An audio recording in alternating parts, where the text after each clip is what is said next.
Today's video is going to be about understanding the unique challenges that women face in the global south.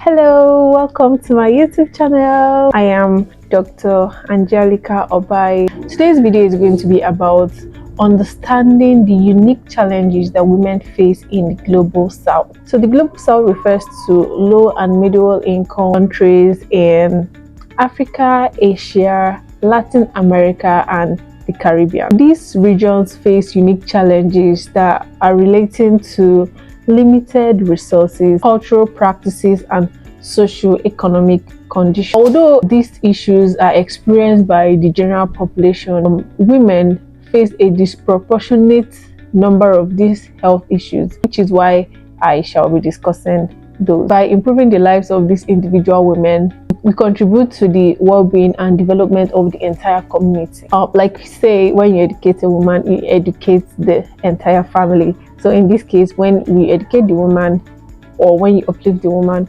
you're not only developing herself, but everyone around her, including her family, the society, the countries, and global south in its entirety. Some of these key health issues include maternal health. Maternal health is like the most pressing issue.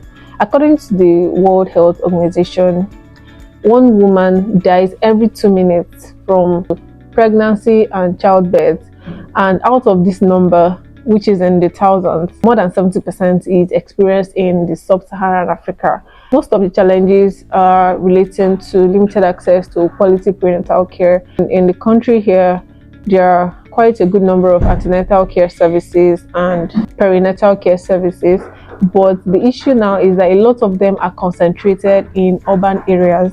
People who live in the rural areas may not have quality perinatal care services, and even when they are available, they may not be able to afford those. It could be due to cost, lack of accessibility, or even lack of knowledge about the existence of this service. Another issue is lack of emergency obstetric care services. So when they go to the traditional birth attendants, who we call TBAs, they may not receive quality care, and when complications arise in pregnancies or during childbirth, because they are already used to the TBAs, and these TBAs may not want to refer, these women can bleed or they can die during the process of childbirth.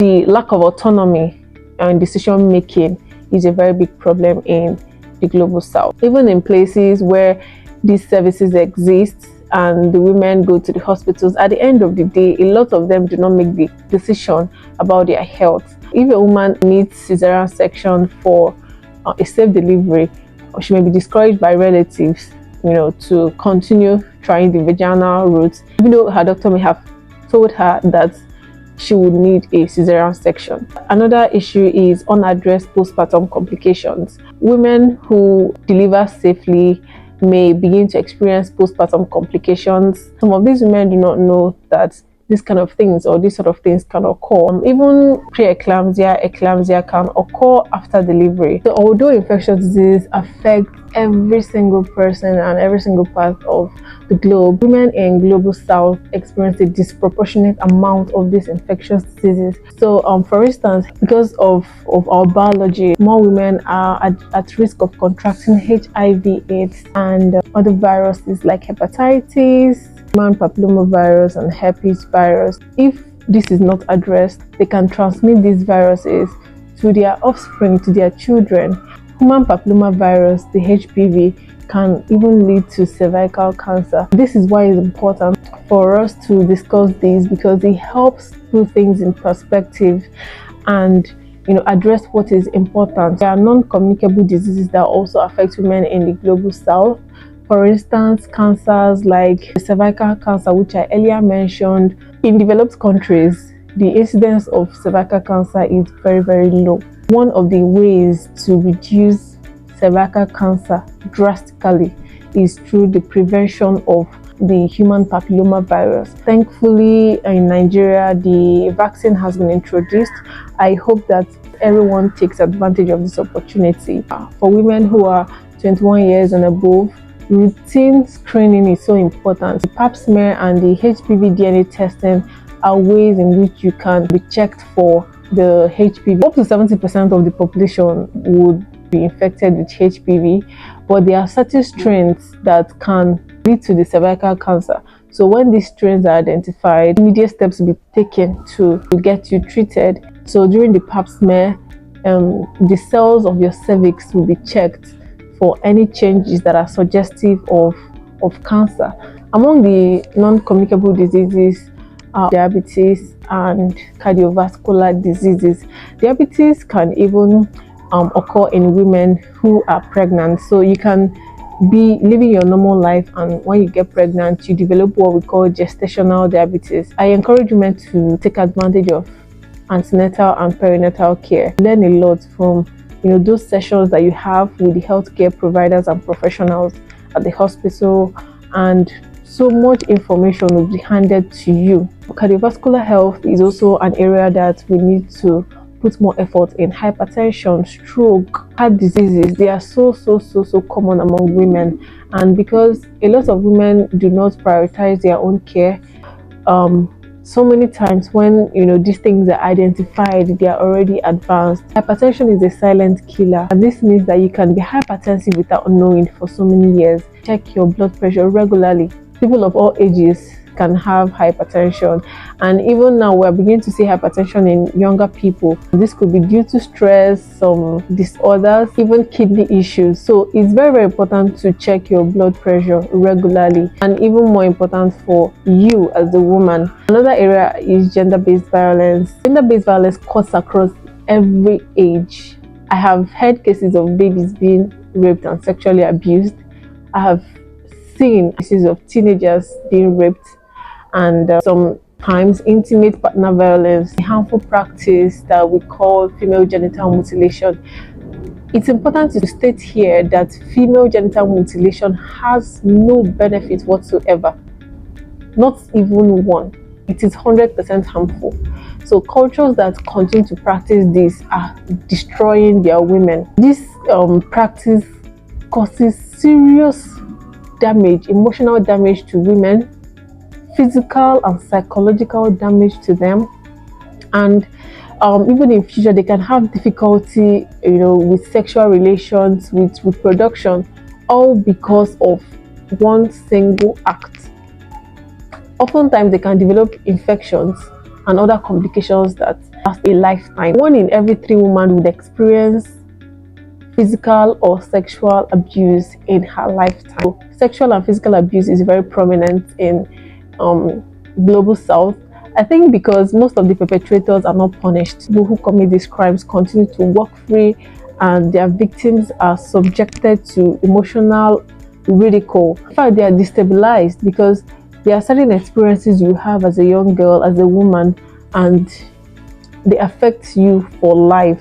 So in the global south, these things continue unabated because our justice system is weak, and most of these people are not punished, so they continue to commit these crimes. Another thing to discuss is malnutrition. A lot of girls in global south will experience iron deficiency anemia. They menstruate every month, and most of them have poor nutrition, so the food that they eat is not nutritionally sufficient to provide them with enough iron. Even in pregnancy, a lot of pregnant women experience anemia. For us blacks, we are more prone to developing fibroids. In such cases where a woman has fibroids, the person would even experience a more severe level of anemia. Iodine deficiency and vitamin A deficiencies are also prevalent in the global south, but thankfully most of our foods are now fortified with these vitamins and minerals. Like something as basic as salt now has iodine fortification. These health issues are exacerbated by poverty. Limited financial resources is a big deal. In the global south, a lot of the health decisions are not taken by the woman. In some homes, they are taken collectively, so the relatives come together to decide on whether the woman should seek care or not. When the woman does not have autonomy over her health decisions, she suffers a lot and eventually presents to the hospital when little or nothing can be done to save her. This is why it's important to involve everyone in the conversations we're having about women's health, So brothers, fathers, sons, uncles, aunties, mothers, and sisters are all important, and they are all involved. A lot of people believe that when you go to the hospital, you spend all the money that you have. Although comparatively, you spend little in the hospital than going to visit the traditional medicine people or the chemist shops or unauthorized personnel, the quacks. When you go to the quacks or to the chemist shops, they give you a cocktail of medicines which may not even solve your problem. In fact, some people spend all their monies on these quacks, and when they now have exhausted everything, they will now find their way to the hospital. At which point they may not have the money to buy their medicine and do their tests. So this also sheds light on the issue of health insurance. I believe and I hope that in the coming years that more and more women would seek healthcare insurance, because when you don't have to pay from your pocket, you'll be more eager to go to the hospital. But this also ties in with health literacy and empowerment. A lot of girls are not sent to school, and so they may not be able to read the information on food labels, internet, on the drug labels, and everything. The more educated a woman is, the more she'll be able to take better decisions for herself, for her family, and for those that depend on her. I encourage every girl to study and to learn about their health bodies, the decisions that they have to take, not only for themselves but for their children and for the men in their lives. Some traditions also discourage men from patronizing orthodox medicine. Culture is holistic. There is the positive and there is the negative aspect. So the negative aspect that affects people's lives should be totally eradicated, so that more and more people can live healthy lives and more fruitful and productive lives. A weak healthcare system also contributes to this issue. During the COVID period, we realized that a lot of hospitals do not have functional ventilators and ICUs, and this problem is even worsened by our leaders going elsewhere to seek care. So the problem of medical tourism is not just something to be overlooked, in that our leaders who are meant to invest in the healthcare, who are meant to increase the budget that is spent on health, divert such funds. And because of the corruption that exists in the system, even where such monies are provided, they are not used for what they are meant to be used for. And this can also reduce the faith and trust that people have in the healthcare system. The global south is facing a conundrum of problems that is mostly tied to the leadership of the countries. So when the leadership takes more responsibility for the provision of healthcare services, quality healthcare services, I believe that many people, not only women, would feel the impact of these changes. I hope that this will empower women and to inspire action. By addressing these challenges on women's health, we create a ripple effect that will trickle down to the society, to the families, and to the globe at large. I hope you enjoyed this video, and if you do, please do well to leave a like, comment, and subscribe, and stay tuned for more videos. Bye.